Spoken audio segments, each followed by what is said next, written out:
নমস্কার, টিভি9 বাংলায় আপনাদের স্বাগত জানাই। আমি শুভজিৎ রয়েছি আপনাদের সঙ্গে। এই মুহূর্তে যা পরিস্থিতি উত্তাল বাংলাদেশ, এবং শুধু উত্তাল নয়, সেখানকার পরিস্থিতিতে আমরা বারবার দেখছি অত্যাচারিত হিন্দু, একটার পর একটা হিন্দুদের বাড়ি ঘরদোর জ্বালিয়ে দেওয়া হয়েছে ধর্মীয় স্থান। শুধু তাই নয়, সেখানে রীতিমতো লিফলেট বিলি করা হচ্ছে। সেই ছবি আপনাদের দেখাচ্ছি। বিএনপি নেতা তিনি বলছেন লং মার্চের কথা বলছেন। শুধু তাই নয়, বলা হচ্ছে এর আগে কলকাতা বলা হচ্ছিল, তারপর ভারত, বিহার, উড়িষ্যা দখল করে নেওয়ারও এক প্রকার হুমকি দেওয়া হচ্ছে। এক প্রকার মৌলবাদীদের দখলে চলে যাচ্ছে বাংলাদেশ। আজ আজকে বিদেশ সচিব পর্যায়ের যে বৈঠক রয়েছে, বিদেশ সচিব ইতিমধ্যে সেখানে পৌঁছে গিয়েছেন। 2 ঘন্টা বৈঠক হয়েছে, কিন্তু আজ বিকেলে ইউনিসেফের সঙ্গে বৈঠকের সম্ভাবনা রয়েছে। এই মুহূর্তে যে অশান্ত পরিস্থিতি, সেই পরিস্থিতি থামানোর কোনো ইচ্ছা এখনো পর্যন্ত বাংলাদেশের তরফ থেকে দেখতে পাওয়া যায়নি। এখনো পর্যন্ত মৌলবাদের হুঙ্কার দেখতে পাওয়া গিয়েছে, ভারত বিদ্বেষ দেখতে পাওয়া গিয়েছে। যেভাবে যে বক্তব্য তারা প্রকাশ্যে পেশ করছেন তা অত্যন্ত দুশ্চিন্তার, এবং তারা অত্যন্ত এই মুহূর্তে দাঁড়িয়ে বলতে হয় যে ভারত বিদ্বেষ সেখানে এক প্রকার মাথাচাড়া দিয়েছে। ভারত বিরোধী ষড়যন্ত্রের এক প্রকার খোলাখুলি হুঙ্কার সেখানে দেখতে পাওয়া যাচ্ছে। এই পরিস্থিতিতে ঢাকায় ভারতীয় বিদেশ সচিব বিক্রম মিশ্রি, অন্তর্বর্তী সরকারের বিদেশ মন্ত্রকের উপদেষ্টা এবং সচিবের সঙ্গে বৈঠক শেষ হয়েছে। শ্রমিক ভট্টাচার্য, বিজেপি নেতা, তার কিছু বক্তব্য আমাদের কাছে এসেছে, আপনার শোনাবো আপনাদের। আর ওখানে তো সংঘর্ষ হচ্ছে না, একটা জেনোসাইড হচ্ছে, হিন্দু শূন্য করে দেওয়ার একটা পরিকল্পনা চলছে। আমরা সবসময় আশাবাদী যেই সফল হোক, তাদের শুভ বুদ্ধির উদয় হোক। এই বৈঠক কতটা ফলপ্রসূ হয় সেদিকে অবশ্যই নজর রয়েছে। এই বৈঠক সুদিন আনতে পারে কিনা, এই বৈঠক এই পরিস্থিতির কোনো বিহিত করতে পারে কিনা, অবশ্যই সেদিকে আমাদের নজর রয়েছে। কিন্তু একটার পর একটা হিংসার ঘটনা সে দেশের মানুষজনের কাছেও যথেষ্টই উদ্বেগের একটা পরিস্থিতি সৃষ্টি করেছে। সেখানে যারা রয়েছেন সেখানকার মানুষজন তারা যথেষ্টই উদ্বিগ্ন।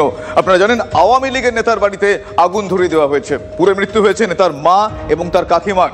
বাংলাদেশের মৌলভীবাজার সদর উপজেলার 11 নম্বর মোস্তাফাপুর ইউনিয়ন পরিষদের প্রাক্তন চেয়ারম্যান তথা জেলা যুবলীগের সহসভাপতি, যার নাম শেখ রুমেল আহমেদ, এবং জেলা ছাত্রলীগ নেতা হেলালের বাড়িতে আগুন ধরিয়ে দিয়েছে কট্টরপন্থীরা। দাউ দাউ করে জ্বলছে সেই পরিস্থিতি দেখুন। সেই ছবি আপনাদের আমরা দেখাচ্ছি এই মুহূর্তে। একটার পর একটা এই ছবি বাংলাদেশ থেকে উঠে আসছে। শুধু তাই নয়, বারবার সেখান থেকে মৌলবাদী নেতাদের কণ্ঠে ভারত বিদ্বেষ, ভারত আক্রমণেরও হুঙ্কার তারা দিচ্ছেন। 4 দিনের মধ্যে কলকাতা দখলের সে হুঙ্কার তাদের কণ্ঠে শোনা গিয়েছিল, যদিও বিশেষজ্ঞ মহল, অভিজ্ঞ মহল তারা বলছেন যে হাস্যকর এই হুঙ্কার। ভারত ধৈর্যের পরীক্ষা দিচ্ছে ঠিকই, কিন্তু ভারতের প্রস্তুতিও কম নয়। সেক্ষেত্রে তারা আরও একবার মনে করিয়ে দিয়েছেন এই মুহূর্তে লাগাম ছাড়াই বিদ্বেষ, লাগাম ছাড়া ভারত বিদ্বেষ দেখতে পাওয়া যাচ্ছে। একটার পর একটা ছবি। যে ভারতের কাছ থেকে একসময় তারা প্রভূত সাহায্য নিয়েছিল, সেই ভারতের প্রতি এই অকৃতজ্ঞ ছবি গোটা দেশকে সত্যি লজ্জাজনক পরিস্থিতির মধ্যে ফেলে দিচ্ছে বাংলাদেশকে। তার কারণ সেখানকার মানুষজন এই মুহূর্তে তারা যে আচরণ করছেন, সে আচরণ কৃতজ্ঞতা নয়, অকৃতজ্ঞতাই বলে মনে করছে বিশেষজ্ঞ মহল। প্রকাশ্যে হিন্দু নিধন চলছে সেখানে। হ্যাঁ, হিন্দু নিধন চলছে প্রকাশ্যে। যে দেশের জন্য স্বাধীনতা মিলেছে, যে দেশের সাহায্যে স্বাধীনতা মিলেছে, সেই দেশের প্রতি বিষোদ্গার করে চলেছে বাংলাদেশের মৌলবাদীরা। ভয়েস অফ আমেরিকার সাম্প্রতিকতম সমীক্ষায় উঠে এসেছে বাংলাদেশির কাছে ভারতের তুলনায় অনেক বেশি পছন্দের দেশ নাকি পাকিস্তান। বাংলাদেশিরা পাকিস্তানকে অনেক কাছের বলে মনে করে, আর সেই অঙ্কটা প্রায় 41%। 41% বাংলাদেশি মনে করেন পাকিস্তান তাদের বেশি বন্ধু, যেখানে ভারতের সাহায্য ব্যতি রেখে স্বাধীনতা আসতো না, গোটা বিশ্ব তা জানে। আর মাত্র 28% নাগরিকের অপছন্দের তালিকায় রয়েছে পাকিস্তান। মৌলবাদীদের প্রভাবে ভারত বিরোধিতা কোন পথে পৌঁছে গিয়েছে দেখতেই পাওয়া যাচ্ছে। কিভাবে মগজ ধোলাই হয়েছে যে মুক্তিযুদ্ধের ইতিহাস ভুলে ক্রমশই মৌলবাদের দিকে ঝুঁকছে বাংলাদেশ। ভারতের উদ্দেশ্যে একের পর এক হাস্যকর হুঁশিয়ারি দিচ্ছেন মৌলবাদীরা। হাস্যকর হুঁশিয়ারি।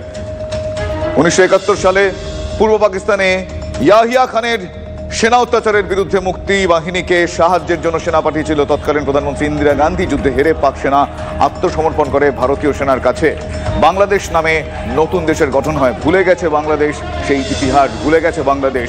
তারা কোন রকম কৃতজ্ঞতা দেখাতে সক্ষম হচ্ছেন না।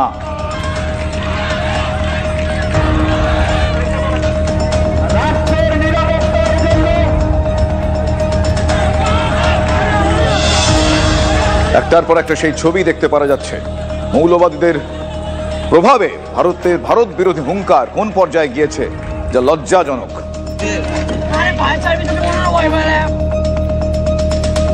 সূক্ষ্মভাবে পরিকল্পনা করে সরকার ফেলেছেন ইউনূস। আগেও চেষ্টা করেছিলেন, কৌশলে আমেরিকাকেও এই প্রসঙ্গে টেনেছেন। শেখ হাসিনার কথা বলছে। বিল ক্লিন্টন ইউনূস সাক্ষাতের প্রসঙ্গ তিনি তুলেছেন। মাস্টার মাইন্ডরা চেয়েছিল লাশ ফেলো আওয়ামী লীগ সরকার পড়ে যাবে, আর সেই মতো কাজ হয়েছে বলে মনে করেন, এমনটাই অভিযোগ করেছেন শেখ হাসিনা।